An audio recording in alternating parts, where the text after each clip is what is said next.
Employees of Vice and Buzzfeed are worried their equity is worthless as digital media's fortunes fade. But you know whose fortunes are not worthless? The people at the top who sold out at the right time and made themselves very wealthy while convincing you to work for low wages because we were cool, we were the best, and we're going to hook you up with some equity. But guess what happens? That equity is eventually worth nothing. Once again, this is actually a story from a couple weeks ago, but there's more and more news about the troubling times faced by media. And while I have no beef with Shane, you know, I know him, I haven't talked to him in a while, maybe here and there on the internet. But what we're seeing now, Vice employees, BuzzFeed employees, who were made promises about getting equity and getting shares and some other things.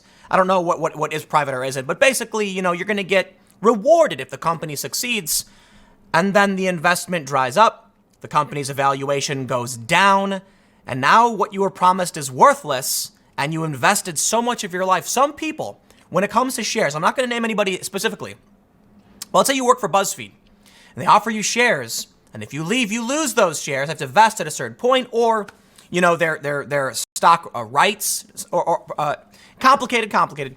There are circumstances where they tell you, we're going to give you this, it'll be worth $1 million, but you can't leave for 3 years. What happens then 3 years later when the company is worth nothing? Congratulations, you took a bet and you lost. So as we're seeing this downfall of digital media, this is the ramifications. Let's read the story from Business Insider. They say, Vice Media has had a reputation for paying low salaries, but co-founder Shane Smith reportedly used to go around telling people they'd get rich from their stock options someday. Quote, a lot of people built up their equity on the promise of something happening, and it still hasn't happened. It happened for Shane. Dude's got a massive mansion in Santa Monica. Said a former Vice employee, a lot of people there feel really stuck. These employees aren't alone. A number of fast-growing digital startups gave options or other equity compensation to employees to convince them to help build media companies of the future, and in some cases, leave established media outlets to do it. According to interviews with 7 current or former employees of these companies, there was a sense among early-stage employees that one day their companies would have a big exit and their hard work would be rewarded with an amount big enough to finally pay off their student loans, maybe even make a housing payment. Now employees of these startups are seeing their hopes of getting rich off shares fading. We had a story about, it was an expose on Mike.com, woke social justice outrage. They were manipulating social justice activists for rage clicks. Once again, we can see another story about these young individuals with no experience being made all of these promises and ending up with nothing. So you know what, man? I feel for these people. I got out. I quit. I said, I know what's up. I'm not gonna play this game. I'm gonna go do my own thing. But I'll tell you what, man, you know, everybody's got to have responsibility for their own decisions. And I understand that you were convinced and you believed in these companies. Well, now, you know, maybe you should have started your own company. Maybe you should have taken something more tangible. Always take the cash, right? Don't take the promotion, take the cash. It depends, but let's read. Digital media companies have been squeezed. John Chan joined BuzzFeed in 2011 when the company was only around 30 people. Wow. Everybody was working on a mission, said Chan, who went on to co-found Native Lift. We were at the cusp of the social web blowing up. There was just massive potential. As a publisher, we were the internet darling. Advertisers were knocking at the door. There was an outspoken shared feeling that this is something big we're a part of.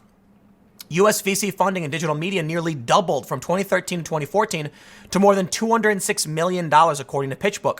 Some companies, including HuffPost, Bleacher Report, and Business Insider, sold for high prices, and lots of jobs were created, though many were also lost. Fast forward to today. 3 of the most heavily funded digital media companies, BuzzFeed, Vice, and Vox, are still independent but have laid off staff and had to diversify to get ongoing profitability as their core digital advertising business has gotten squeezed. Many employees told Business Insider they assume the stock options they got in these companies are largely worthless at this point, although it's hard to say what their actual value is. And because the companies are private, it's difficult to trade in those options or convert them to cash. This is amazing. They tell these young people, these idealistic young people, you got to write the story. You got to make the rage bait. But don't worry. We're part of something big here. we're going to give you a piece of the company. And then when they never go public, you can't sell it. So what do you get? You get stuck.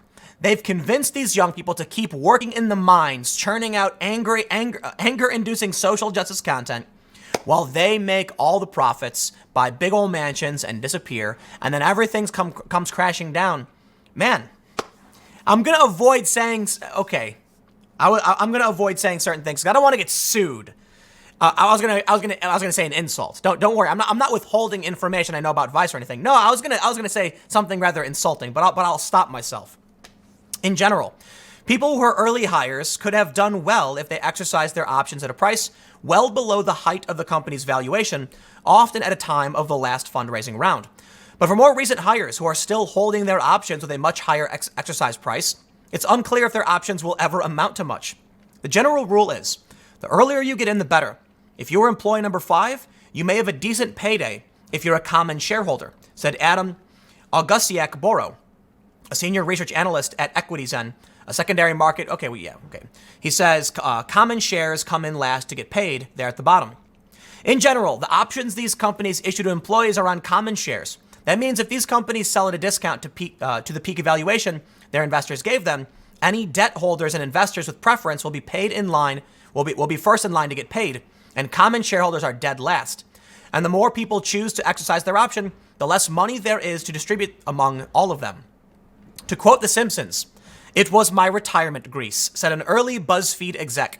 "I'm still probably between a down payment and a kid's college education, but that's me. And a lot of people don't even have that." This is a Buzzfeed exec basically saying he's got what is that? 30 grand? 20 or $30,000 as an original executive? That's it? That's kind of awful when you realize so many people got really, really wealthy off this. There were other catches. You know what? I'm going to say the insult.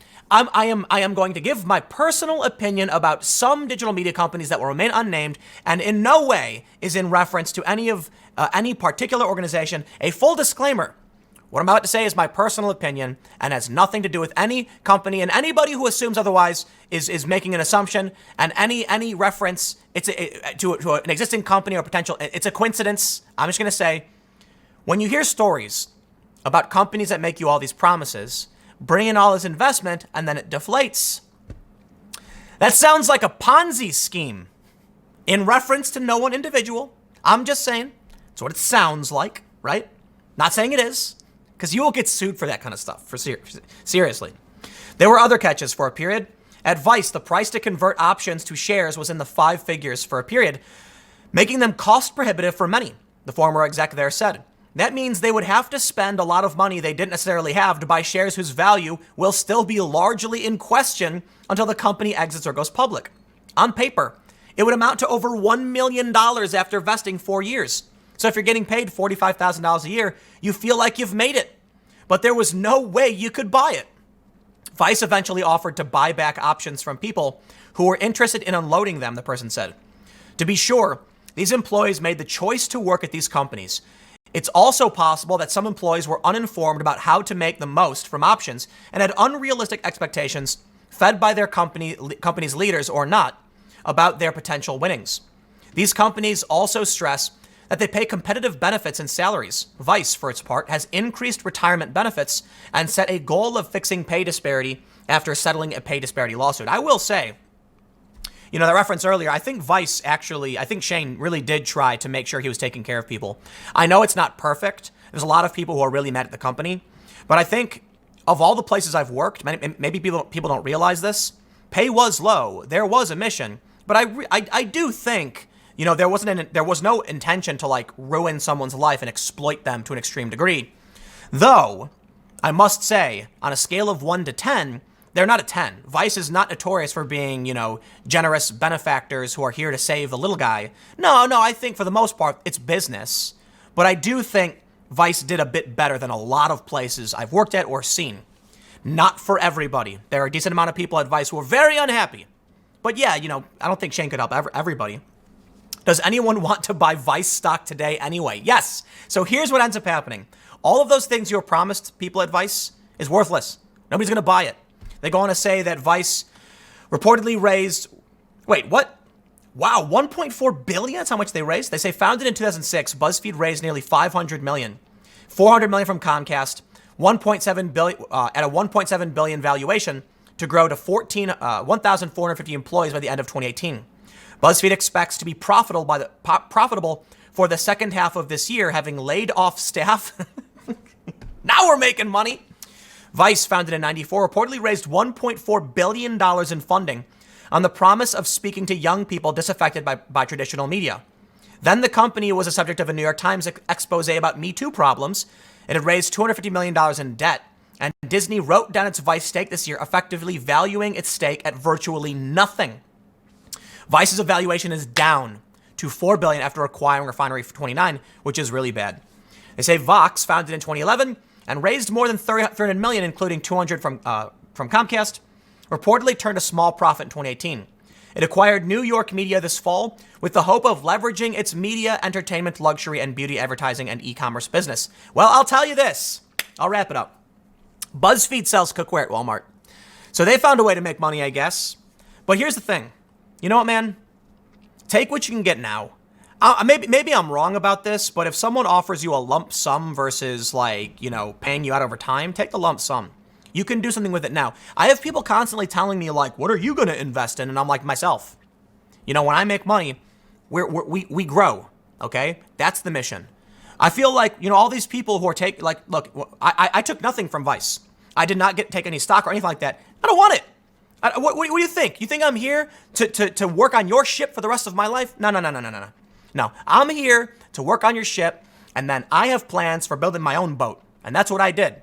So I think there's a lot of people at Vice I really like, good people I've met along the way, some bad people. It's like working at any place. It's a tough company to work at, I'll say this, but I'm not interested in any of this stuff. Like, you promised me stock, no, give me cash. I'll put it in the bank, I'll save it, and then I'll invest it in myself. I'm not going to invest in you. I don't know you, I don't trust you, I like what you're doing, fine. I'm going to invest in me. So if you have confidence in somebody else, you invest in them, fine.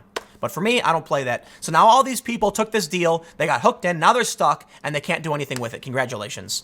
Media is collapsing. And all of these people, they're going to feel it.